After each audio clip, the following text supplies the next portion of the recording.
national defense setup. We did it the other day when you told me this thing. If you did it yourself, if you were to make such an announcement, it would have a tremendous I'm making a national defense speech around this month on what about the draft and the reserves and so forth. I'll bring that in.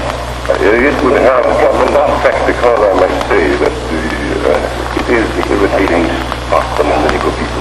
They feel that they're not wanted in the very armed forces of the country, and they feel they have earned the right to participate in every phase of the government by virtue of their record in past wars for the nation.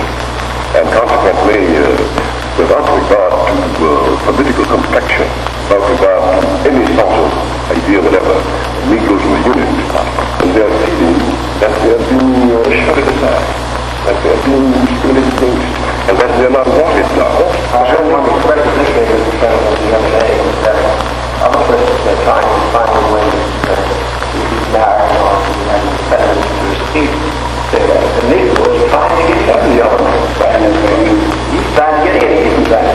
Of course, the main point to get across is in building up this draft army, selected draft, that we are not, as we did before so much in the World War, confining the Negro into the non-combat services. We're putting them right in, proportionately into the combat. Well, we feel that which is something, I mean, we feel step ahead. But what we want is step ahead. Certainly, just another step ahead that is being commented on thoroughly in the Negro America.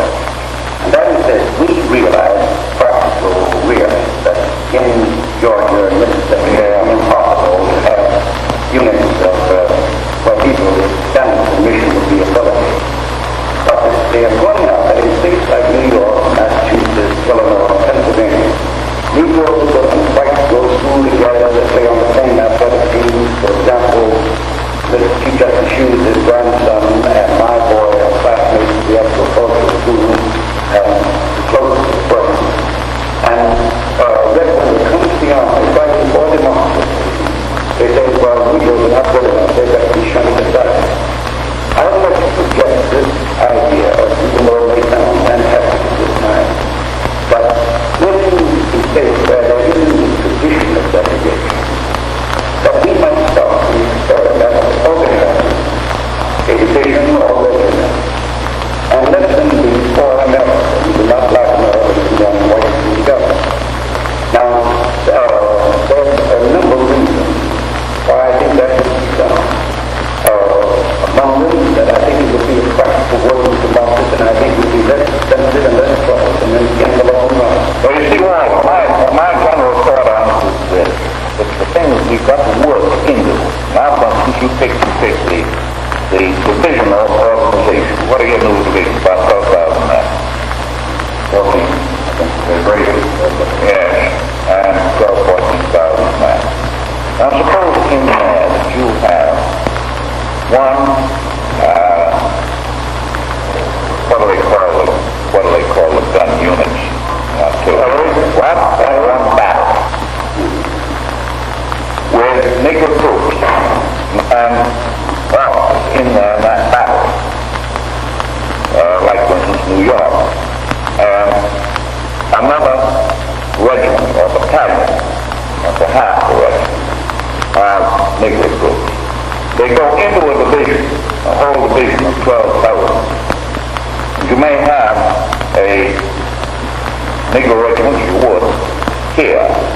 And right over here on my right in line would be a white regiment in the same division.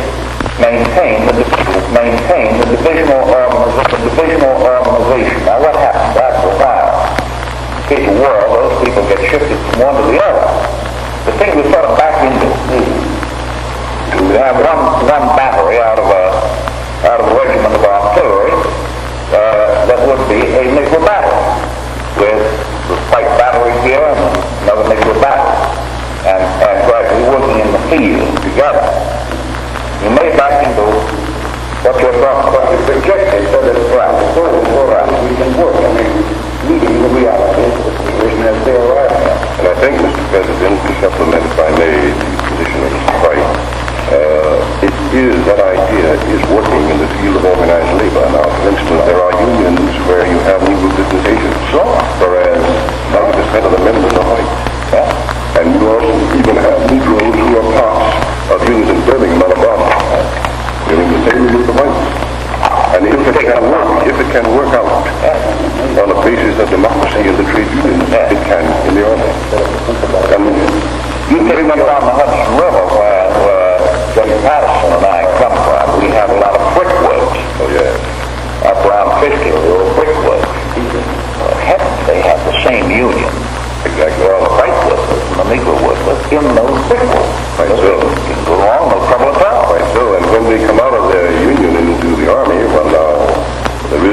separating from it, you know.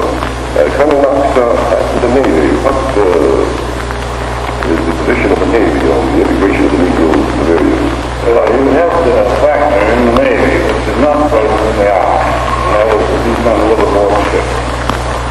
And if I said to you that I was going to take Negroes into a ship's truck, there'd be no time to move them.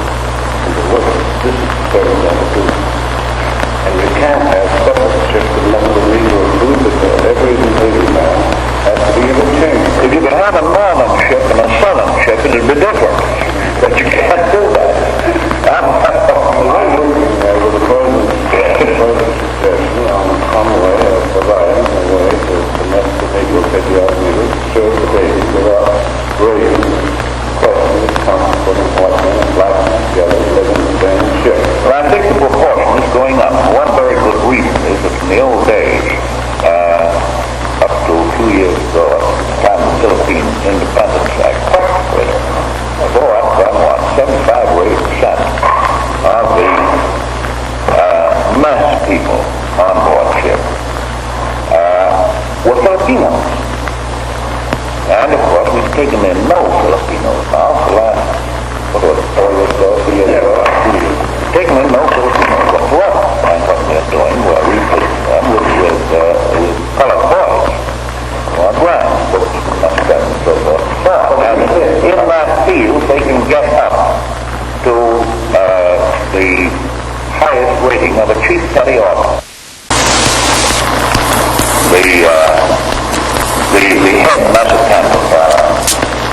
cruiser or battleship is a chief petty officer, which is Is there a